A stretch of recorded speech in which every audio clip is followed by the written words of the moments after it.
दोस्तों नमस्कार। ये है मार्गदर्शन फॉर सिविल सर्विसेज। मैं अनुराग चौधरी। दोस्तों आज यूपी स्पेशल के अंतर्गत आप पढ़ेंगे उत्तर प्रदेश के पर्यटन और ऐतिहासिक धार्मिक स्थलों से संबंधित महत्वपूर्ण प्रश्न। ये वीडियो यूपी पीसीएस आरओ यानी समीक्षा अधिकारी, सहायक समीक्षा अधिकारी, खंड शिक्षा अधिकारी के साथ साथ उत्तर प्रदेश अधीनस्थ सेवा चयन आयोग द्वारा आयोजित की जाने वाली विभिन्न परीक्षाओं के लिए बेहद ही महत्वपूर्ण है। इसमें उन सभी प्रश्नों को कवर किया गया है जो परीक्षाओं की दृष्टि से सर्वाधिक संभाव्य हैं। ये प्रश्न उत्तर प्रदेश के ऐतिहासिक, धार्मिक व सांस्कृतिक महत्व के स्थलों से संबंधित हैं और इस खंड में प्रश्न लगभग यहीं से बनते हैं। दोस्तों आप इसका पीडीएफ भी डाउनलोड कर सकते हैं, लिंक मैं डिस्क्रिप्शन बॉक्स में डाल दूंगा। वीडियो के अंत में आपके लिए 2 प्रश्न होंगे जिनका सही उत्तर आपको कमेंट बॉक्स में देना है। तो आइए शुरू करते हैं आज का वीडियो। उत्तर प्रदेश स्पेशल, उत्तर प्रदेश पर्यटन एवं प्रमुख ऐतिहासिक सांस्कृतिक महत्व के स्थल। दोस्तों आज की वीडियो का पहला प्रश्न है, उत्तर प्रदेश पर्यटन विकास निगम की स्थापना कब की गई? उत्तर प्रदेश पर्यटन विकास निगम की स्थापना वर्ष 1974 में की गई, जबकि उत्तर प्रदेश में पर्यटन विभाग की स्थापना 1956 में और उत्तर प्रदेश में एक पर्यटन निदेशालय 1972 में स्थापित किया गया। तो उत्तर प्रदेश पर्यटन विकास निगम की स्थापना 1974 में की गई, जबकि इसके पहले 1956 में पर्यटन विभाग और 1972 में पर्यटन निदेशालय स्थापित किया गया था। अगला प्रश्न है, पर्यटन को उद्योग का दर्जा कब दिया गया? वर्ष 1989 में उत्तर प्रदेश में पर्यटन को उद्योग का दर्जा दिया गया था। अगला प्रश्न है दोस्तों, उत्तर प्रदेश में हेरिटेज आर्क के रूप में प्रसिद्ध किया जा रहा सर्किट या परिपथ कौन है? तो आगरा, लखनऊ, वाराणसी। आगरा, लखनऊ, वाराणसी जहाँ पे सर्वाधिक पर्यटक आते हैं, इसे हेरिटेज आर्क के रूप में विकसित किया जा रहा है। अगला प्रश्न है दोस्तों, यूनेस्को विश्व धरोहर सूची में शामिल उत्तर प्रदेश के कौन कौन से स्मारक हैं? तो उत्तर प्रदेश के 3 स्मारक हैं, ताजमहल, आगरे का किला और फतेहपुर सीकरी, जो कि यूनेस्को के विश्व विरासत सूची में शामिल हैं और ये स्मारक उत्तर प्रदेश में स्थित हैं, जिसमें से ताजमहल को दोस्तों 1983 में, आगरा का किले को 1983 में और फतेहपुर सीकरी को 1986 में यूनेस्को विश्व विरासत सूची में शामिल किया गया था। ताजमहल और आगरा का किला 1983 और फतेहपुर सीकरी को 1986 में यूनेस्को विश्व विरासत सूची में शामिल किया गया था, याद रखिएगा। अगला प्रश्न है दोस्तों, विदेशी पर्यटकों के लिए प्रदेश का महत्वपूर्ण दर्शनीय स्थल कौन सा है? तो विदेशी पर्यटकों के लिए प्रदेश का सर्वप्रमुख दर्शनीय स्थल ताजमहल है और ताजमहल केवल उत्तर प्रदेश का ही नहीं बल्कि भारत का भी सबसे महत्वपूर्ण पर्यटक स्थल है। दूसरे स्थान पर आगरे का किला है। अगला प्रश्न है दोस्तों, मैत्रेय परियोजना क्या है? तो मैत्रेय प्रोजेक्ट या मैत्रेय परियोजना जापान के सहयोग से चलाई जा रही परियोजना है, जिसमें कि बौद्ध परिपथों का निर्माण किया जाना है, बौद्ध सर्किट का, जिसमें बुद्ध के जीवन से संबंधित सभी महत्वपूर्ण स्थानों पे आवागमन की सुविधा प्रदान की जाएगी। अगला प्रश्न है, जैन धर्म के 5 तीर्थंकरों की जन्मभूमि कौन सी रही है? तो दोस्तों बहुत ही महत्वपूर्ण प्रश्न है। जैन धर्म के 5 तीर्थंकरों की जन्मभूमि अयोध्या रही है और जैन धर्म के प्रथम तीर्थंकर यानी जैन धर्म के प्रवर्तक जो थे या प्रथम तीर्थंकर ऋषभ देव, भगवान ऋषभ देव या आदिनाथ की जन्मस्थली भी अयोध्या रही है और कुल मिलाकर 5 तीर्थंकरों की जन्मस्थली अयोध्या रही है। बहुत ही महत्वपूर्ण प्रश्न है। दोस्तों अगला प्रश्न है, शुंग वंश के शासक पुष्यमित्र शुंग ने 2 अश्वमेध यज्ञ कहाँ किया था? तो अयोध्या में पुष्यमित्र शुंग ने 2 अश्वमेध यज्ञ किया था। अगला प्रश्न है दोस्तों, महाजनपद काल में उत्तरी पांचाल की राजधानी जो अहिच्छत्र थी वो कहाँ पे है वर्तमान में? तो ये उत्तरी पांचाल जो था दोस्तों उसकी राजधानी अहिच्छत्र वर्तमान में बरेली जनपद, जो वर्तमान का बरेली जनपद है वहाँ पर उत्तरी पांचाल की राजधानी अवस्थित थी। अगला प्रश्न है, सिंधु सभ्यता का पूर्वी प्रसार स्थल या पूर्वी स्थल कौन सा है? तो सिंधु घाटी सभ्यता का जो पूर्वी स्थल है आलमगीरपुर है, जो कि मेरठ में है, हिंडन नदी के तट पर। तो सिंधु घाटी सभ्यता का जो पूर्वी विस्तार बिंदु है वो आलमगीरपुर है और ये मेरठ जिले में हिंडन नदी के तट पर स्थित है। अगला प्रश्न महत्वपूर्ण है। कपिलवस्तु जो कि शाक्य गणराज्य की राजधानी थी, वर्तमान में कहाँ पर स्थित है? तो ये सिद्धार्थनगर में पिपराहवा एक जगह है जिसकी पहचान कपिलवस्तु के रूप में की गई है, जो कि शाक्य गणराज्य की राजधानी था। अगला प्रश्न है दोस्तों, कई बार परीक्षाओं में पूछा जा चुका है, बौद्ध और जैन और बौद्ध दोनों धर्मों का प्रसिद्ध तीर्थस्थल कौन है? तो ये है कौशाम्बी। कौशाम्बी बौद्ध और जैन दोनों ही धर्मों का प्रसिद्ध तीर्थस्थल है और कौशाम्बी महाजनपद काल में वत्स महाजनपद की राजधानी भी था। अगला प्रश्न है दोस्तों, प्रसिद्ध जैन तीर्थ प्रभासगिरि या प्रभोसा कहाँ पर स्थित है? तो ये कौशाम्बी में स्थित है, जैन तीर्थ प्रभासगिरि। अगला प्रश्न है दोस्तों, भक्त संत मलूक दास की जन्मस्थली क्या थी? तो भक्त संत मलूक दास की जन्मस्थली कड़ा कौशाम्बी थी। मलूक दास का एक प्रसिद्ध दोहा है कि अजगर करे न चाकरी, पंछी करे न काम, दास मलूका कह गए सबके दाता राम। तो ये संत मलूक दास जो थे वो ज्ञान मार्गी शाखा के कवि थे, निर्गुण ज्ञानाश्रयी शाखा के कवि हैं। संत मलूक दास की जन्मस्थली कड़ा कौशाम्बी में। अगला प्रश्न है दोस्तों, अकबर के नवरत्नों में से एक बीरबल जिनका कि मूल नाम महेश दास था, इनका जन्म स्थान क्या है? तो बीरबल का जन्म स्थान कालपी जो कि वर्तमान में जालौन जिले में स्थित है, बीरबल का जन्म स्थान है कालपी। जैन धर्म के 23वें तीर्थंकर भगवान पार्श्वनाथ का जन्म कहाँ हुआ था? तो जैन धर्म के 23वें तीर्थंकर भगवान पार्श्वनाथ का जन्म स्थल काशी या वाराणसी है। अगला प्रश्न है इतिहास से संबंधित, जयचंद को मोहम्मद गोरी ने किस युद्ध में पराजित किया था? तो जयचंद को मोहम्मद गोरी ने 1194 के चंदावर युद्ध में पराजित किया था। चंदावर कन्नौज और इटावा के बीच स्थित है और 1194 में जयचंद को मोहम्मद गोरी ने इसी चंदावर युद्ध में पराजित किया था। कन्नौज का राजा जयचंद था। अगला प्रश्न है, जौनपुर जिसे कि सिराजे हिंद भी कहा जाता था, जौनपुर की स्थापना किसने की थी? तो जौनपुर की स्थापना फिरोज शाह तुगलक ने की थी, मोहम्मद बिन तुगलक उर्फ जौना खां की स्मृति में। मोहम्मद बिन तुगलक यानी जौना खां की स्मृति में फिरोज शाह तुगलक ने जौनपुर शहर की स्थापना की थी। अगला प्रश्न है, गुप्तकालीन दशावतार मंदिर जो कि भगवान विष्णु का मंदिर है, गुप्तकालीन दशावतार मंदिर कहाँ स्थित था? तो ये देवगढ़ ललितपुर में दशावतार मंदिर के अवशेष हैं। अगला प्रश्न है दोस्तों, हर्षवर्धन प्रति 5वें वर्ष महामोक्ष परिषद का आयोजन कहाँ करता था? तो महान प्रतापी राजा था हर्षवर्धन। हर्षवर्धन प्रति 5वें वर्ष महामोक्ष परिषद का जो आयोजन था वो प्रयागराज में करता था। अगला प्रश्न है, गुप्तों की धार्मिक और सांस्कृतिक राजधानी क्या थी? तो गुप्त वंश जिसकी धार्मिक और सांस्कृतिक राजधानी प्रयागराज थी। प्रयागराज गुप्तों की धार्मिक और सांस्कृतिक राजधानी थी।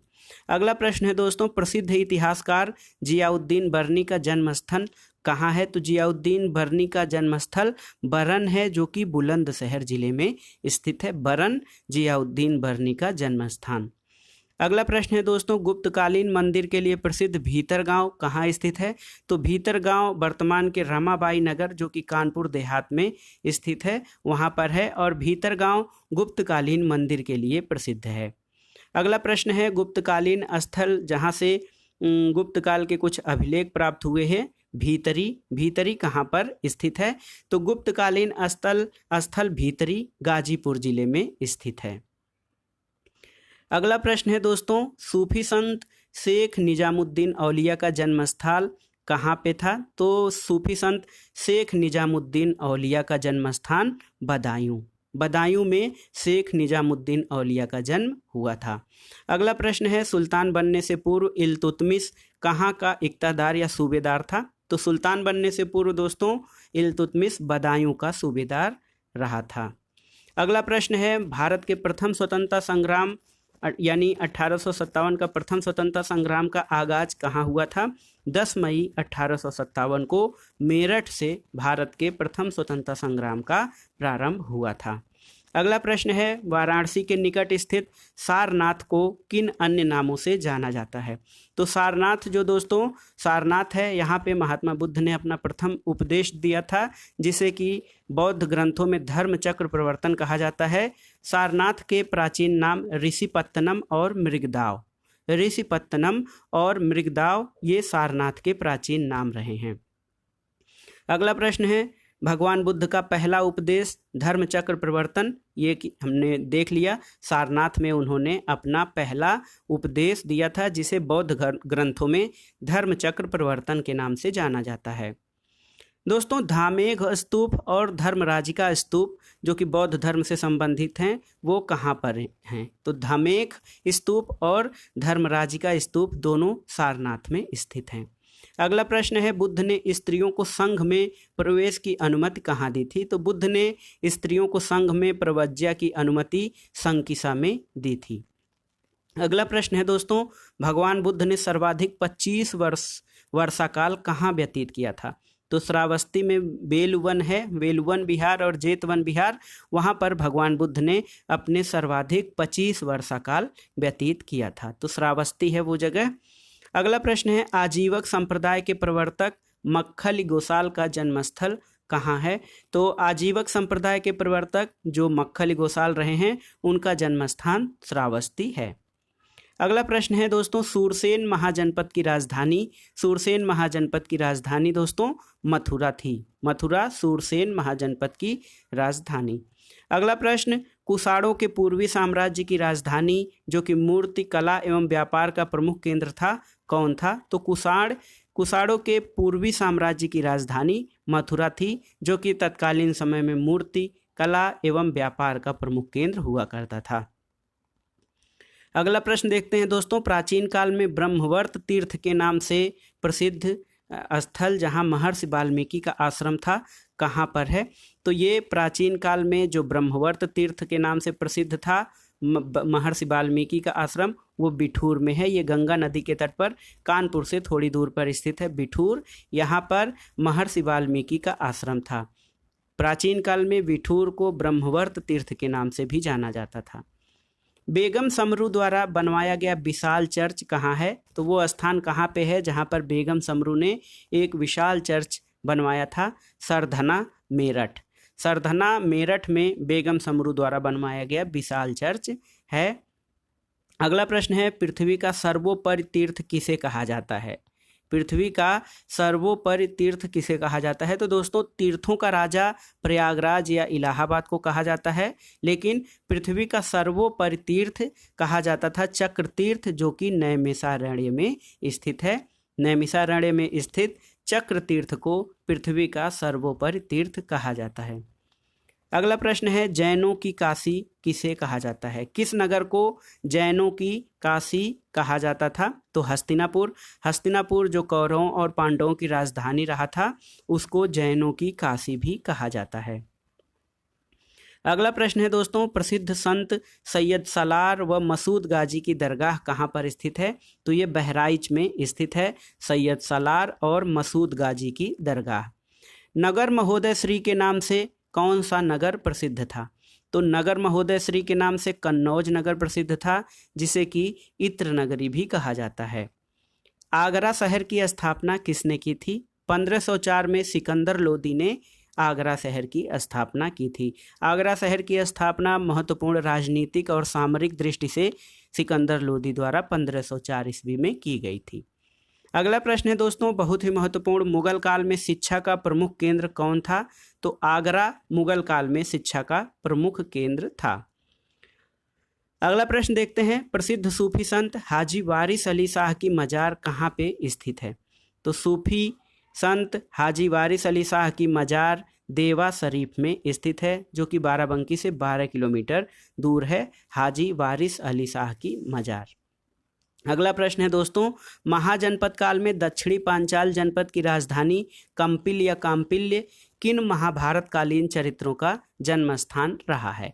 तो महाजनपद काल में दक्षिणी पांचाल की राजधानी काम्पिल्य थी, जो कि द्रौपदी और द्रोणाचार्य जो कि महाभारत के मुख्य चरित्र थे, इनका जन्मस्थान भी रहा है। कंपिल या काम्पिल्य ये द्रौपदी और द्रोणाचार्य का जन्मस्थान रहा है।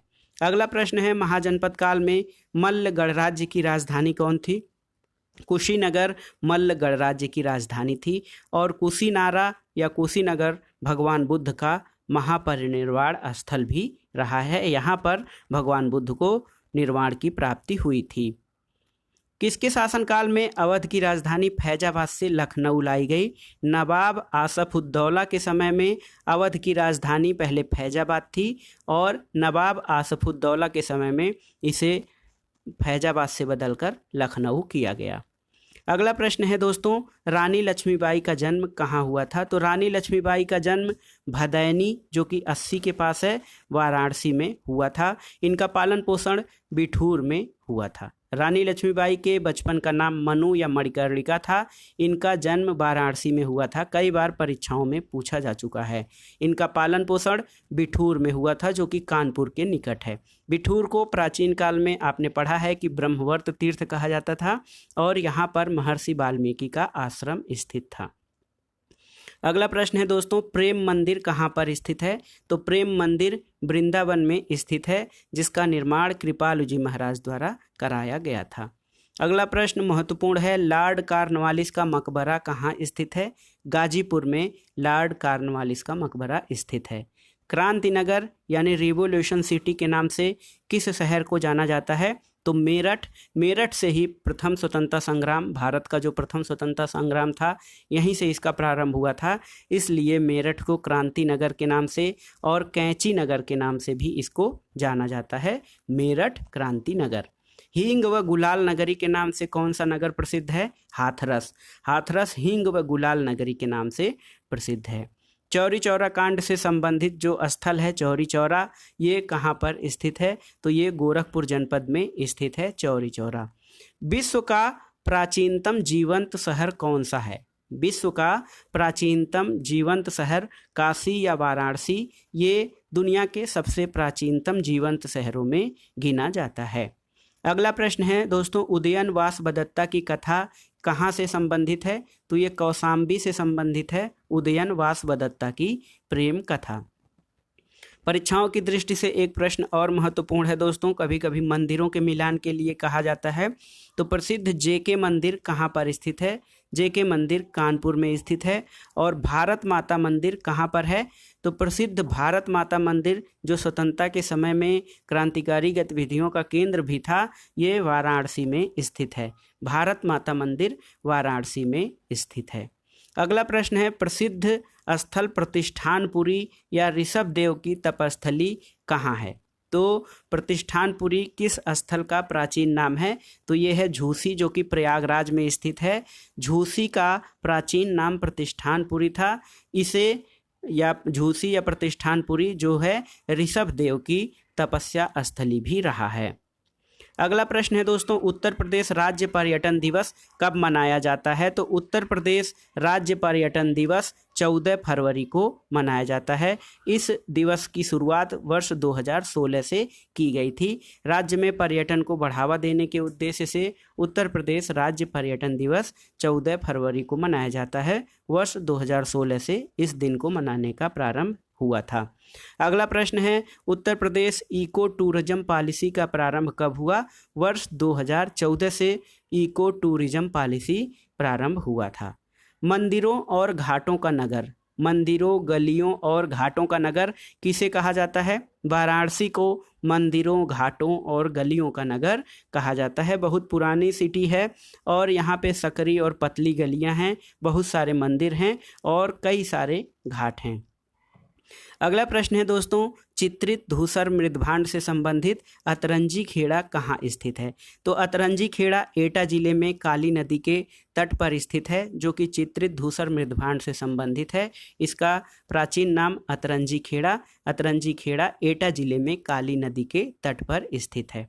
अगला प्रश्न, और इस वीडियो यानी उत्तर प्रदेश के पर्यटन और ऐतिहासिक धार्मिक स्थलों से संबंधित जो वीडियो है, इसका अंतिम प्रश्न है दोस्तों, प्रसिद्ध संगीतज्ञ स्वामी हरिदास कहाँ निवास करते थे? यानी स्वामी हरिदास की कर्मस्थली कहाँ थी? तो स्वामी हरिदास की कर्मस्थली या उनका निवास स्थान निधिवन वृंदावन था। तो ये था आज का वीडियो दोस्तों। इसमें आपने देखा उत्तर प्रदेश के पर्यटन और ऐतिहासिक, धार्मिक, सांस्कृतिक स्थलों से संबंधित महत्वपूर्ण प्रश्न। अब आपके लिए 2 प्रश्न। महर्षि दधीच आश्रम कहाँ पर स्थित है? आपके लिए जो पहला प्रश्न है दोस्तों, इसका उत्तर आपको कमेंट बॉक्स में देना है। वो प्रश्न है महर्षि दधीच का आश्रम कहाँ पर स्थित है। दूसरा प्रश्न है तुलसीदास की जन्मस्थली कहाँ पर है। तो ये 2 प्रश्न हैं आपके लिए। महर्षि दधीच का आश्रम कहाँ पे स्थित है और दूसरा तुलसीदास की जन्मस्थली कहाँ पर है। इसका उत्तर आपको कमेंट बॉक्स में देना है। तो दोस्तों ये था आज का वीडियो आपको कैसा लगा हमें कमेंट बॉक्स में ज़रूर बताइएगा। वीडियो को लाइक करें, शेयर करें और इस चैनल को सब्सक्राइब अवश्य करें।